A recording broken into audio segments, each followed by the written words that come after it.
Nisar Ahmad Saravat, special RSI 4th battalion KSRP Bengaluru.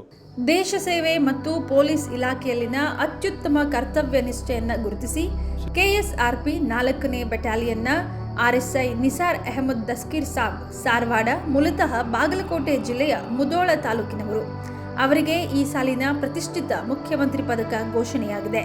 ಸೇವೆಯ ಹಾದಿಯಲ್ಲಿ ಯೋಧನಿಂದ police ಅಧಿಕಾರಿಯವರೆಗೆ Nisar Ahmed ಅವರು ಮೂಲತಃ ಕಠಿಣ ಪರಿಶ್ರಮ ಮತ್ತು ದೇಶ ಪ್ರೇಮಕ್ಕೆ ಹೆಸರಾದವರು. ಪೊಲೀಸ್ ಇಲಾಖೆಗೆ ಸೇರುವ ಮೊದಲು ಅವರು ಭಾರತೀಯ ಸೇನೆಯಲ್ಲಿ ಸತತ 18 ವರ್ಷಗಳ ಕಾಲ ಸುದೀರ್ಘ ಸೇವೆಯನ್ನು ಸಲ್ಲಿಸಿ ನಿವೃತ್ತರಾಗಿದ್ದರು. ಗಡಿಯಲ್ಲಿ ದೇಶ ಕಾಯುವ ಜವಾಬ್ದಾರಿ ಮುಗಿಸಿದ ನಂತರ ಅವರು ಪೊಲೀಸ್ ಇಲಾಖೆಯ ಮೂಲಕ ಸಮಾಜ ಸೇವೆಯನ್ನು ಮುಂದುವರಿಸಲು ನಿರ್ಧರಿಸಿದರು. ಪ್ರಸ್ತುತ ಕಾರ್ಯನಿರ್ವಹಣೆ ಇವರು ಬೆಂಗಳೂರಿನ ಡಿಪ್ಲೊಮ್ಯಾಟಿಕ್ ಸೆಲ್ನ DGIG ಪೊಲೀಸ್ ಪ್ರಧಾನ ಕಚೇರಿ ವಿಭಾಗದಲ್ಲಿ RSI ಆಗಿ ಕರ್ತವ್ಯ ನಿರ್ವಹಿಸುತ್ತಿದ್ದಾರೆ. ಇವರ ಶಿಸ್ತು ಮತ್ತು ಕಾರ್ಯದಕ್ಷತೆಯನ್ನು ಮೆಚ್ಚಿ ಸರ್ಕಾರ ಈ ಗೌರವವನ್ನು ನೀಡಿದೆ.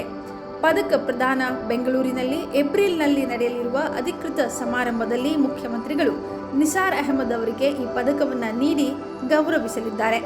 ಇವರ ಸಾಧನೆಗೆ ಇಲಾಖೆಯ ಹಿರಿಯ ಅಧಿಕಾರಿಗಳು, ಸಹೋದ್ಯೋಗಿಗಳು ಹಾಗೂ ಕುಟುಂಬಸ್ಥರು ಅಭಿನಂದನೆ ಸಲ್ಲಿಸಿದ್ದಾರೆ. ನನ್ನ ಹೆಸರು ನಿಸಾರ್ ಅಹಮದ್ ಸಾರವಾಡ್ ಅಂತ.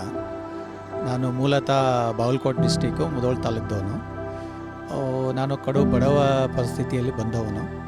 ನಾನು ಮುಂಚೆ ಪೊಲೀಸ್ ಇದರಲ್ಲಿ ಆಗೋಕ್ಕಿಂತ ಮುಂಚೆ ಇಂಡಿಯನ್ ಆರ್ಮಿಯಲ್ಲಿ ನಾನು 18.5 ವರ್ಷ ಸರ್ವಿಸ್ ಮಾಡಿ ದೇಶ ಸೇವೆ ಸಲ್ಲಿಸಿ ಇಲ್ಲಿ 2018ರಲ್ಲಿ ನಾನು RSI ಆಗಿ 4ನೇ ಪಡೆಯಲ್ಲಿ ಕರ್ತವ್ಯ ವಹಿಸ್ತಾ ಇದ್ದೀನಿ. ಈಗ ಪ್ರಸ್ತುತ ನಾನು DG&IG ಆಫೀಸ್ ಪ್ರಧಾನ ಕಚೇರಿ ಬೆಂಗಳೂರಿನಲ್ಲಿ ಡಿಪ್ಲಾಯ್ಮೆಂಟ್ ಸೆಲ್ಲಲ್ಲಿ ವರ್ಕ್ ಮಾಡ್ತಾ ಇರೋದು.